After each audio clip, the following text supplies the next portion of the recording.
আসসালামু আলাইকুম। আশা করি সবাই ভালো সুস্থ আছে। আলহামদুলিল্লাহ আমরা ভালো আছি। Welcome back to our channel. আবারও এসে গেছি নতুন একটা রান্নার রেসিপি নিয়ে। আশা করি রেসিপিটা তোমাদের অনেকটাই ভালো লাগবে বন্ধুরা। তাহলে সঙ্গে থাকো আর দেখতে থাকো। শুরুতে কিন্তু একটা লাইক দেবে, একেবারেই স্কিপ করবেন আর ফুল ভিডিওটা ওয়াচ করে যাবে বন্ধুরা। আর আমার এই ছোট্ট আসমা কিচেনে সবাইকে ওয়েলকাম জানাচ্ছি।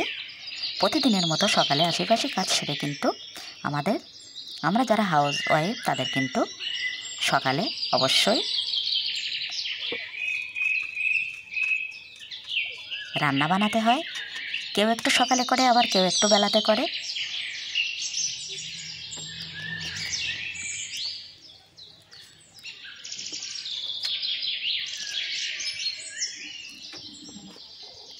নটা না হয় 10টার দিকে আমি কিন্তু প্রতিদিনই রান্না ঘরে চলে আসি। যা কিছু আমরা প্রতিদিন রান্না করি বা খেয়ে থাকি সেগুলো তোমাদের সঙ্গে শেয়ার করি।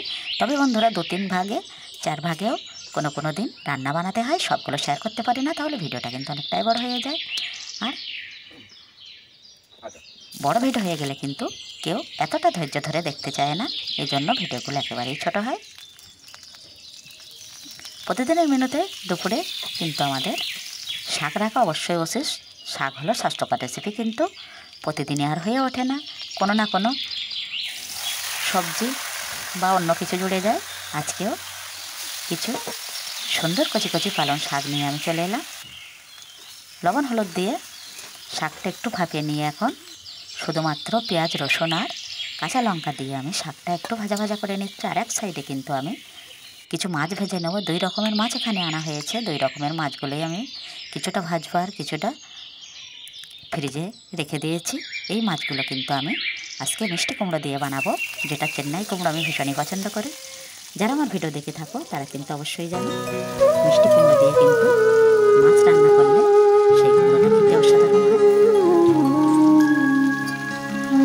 শাকটা ভাজা হয়ে গেছে। এখন আমি ফোড়নে পেঁয়াজ আর কাঁচা লঙ্কা দিয়ে সেই মিষ্টি কুমড়োটা দিয়ে দিলাম আর দিয়ে দিচ্ছি স্বাদ মতো লবণ, দিয়ে দিচ্ছি পরিমাণ মতো হলুদ। আর এক সাইডে কিন্তু আমি সেই মাছগুলো ভেজে নিচ্ছি। এখানে 5 ট্যাংরা আর বাটা মাছ আছে। সেই মাছগুলো আমি পরপর ভাজা করে নেব। বাটা মাছ অন্য সবজি দিয়ে রান্না হবে, সেটা তোমাদের সঙ্গে শেয়ার করব না। আর 5 ট্যাংরার 2-3 পিস মাছ দিয়ে কিন্তু এই কুমড়োটা আমি রান্না বানাবো।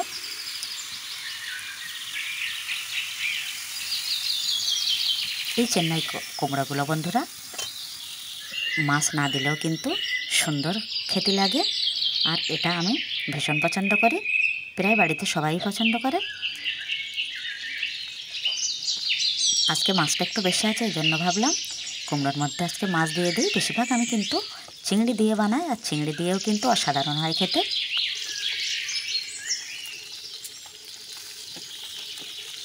যেসব বন্ধুরা আগে থেকে আমার চ্যানেলটি সাবস্ক্রাইব করে রেখেছে সেসব বন্ধুদের জানাই অনেক অনেক ধন্যবাদ।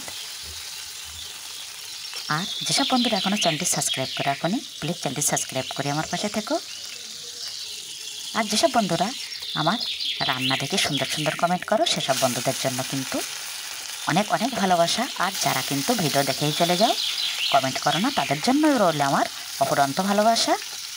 দেখো বন্ধুরা, একটা ভিডিও কিন্তু অনেক কষ্ট করে বানাতে হয়, আর সেই ভিডিও দেখে যদি তোমরা লাইক দিয়ে কমেন্ট করো তাহলে কিন্তু ভীষণই ভিডিও করার আগ্রহ বেড়ে যায় আর ভীষণই ভালো লাগে। প্রতিদিন কমেন্টের উত্তরগুলো দিতেও সুন্দর লাগে। আরও কিছুদিন যাক বন্ধুরা, আমি কিন্তু কমেন্টে তোমাদের নামগুলো অবশ্যই পড়ে পড়ে বলে দেবো ভিডিওর মধ্যে, আর সেটা কিন্তু তোমরা অনেকটাই খুশি হয়ে যাবে।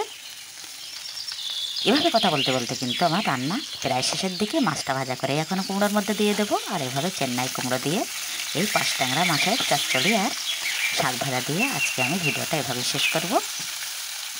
আবারও দেখা হবে নতুন কোনো ভিডিওর সাথে। ততক্ষণে আমার সকল বন্ধুরা ভীষণ ভীষণ ভালো সুস্থ থেকো। এখন কিন্তু আমাদের শবে বরাতের চাঁদ। শবে বরাতে অনেক রোজা, নামাজ ও অনেক কোরআন পড়তে হয় বন্ধুরা। আর সামনে আমাদের কিন্তু পবিত্র মাহে রমজানও চলে এসছে, ভীষণই আনন্দের খবর। এই শবে বরাতের চাঁদে অনেক নামাজ কোরআন পড়তে হয়। আর নামাজ বা কোরআন পড়ে কিন্তু সকল মানুষের জন্য দোয়া করতে হয়। সমস্ত পৃথিবীর মানুষ সবাই যেন ভীষণ ভীষণ ভালো সুস্থ থাকে। সারা বছরই কিন্তু নামাজের মধ্যে অবশ্যই দোয়া করা হয়, আর বিশেষ বিশেষ সময়ে কিন্তু দোয়া করাটা অবশ্যই ভীষণ জরুরি পড়ে যায়, যেমন শবে বরাতের চাঁদ, শাবান চাঁদ বা রমজানের চাঁদ। তাহলে আজকের মতো ভিডিওটা শেষ করছি, আবারও দেখা হচ্ছে নতুন কোনো ভিডিওর সাথে। আল্লাহ হাফেজ।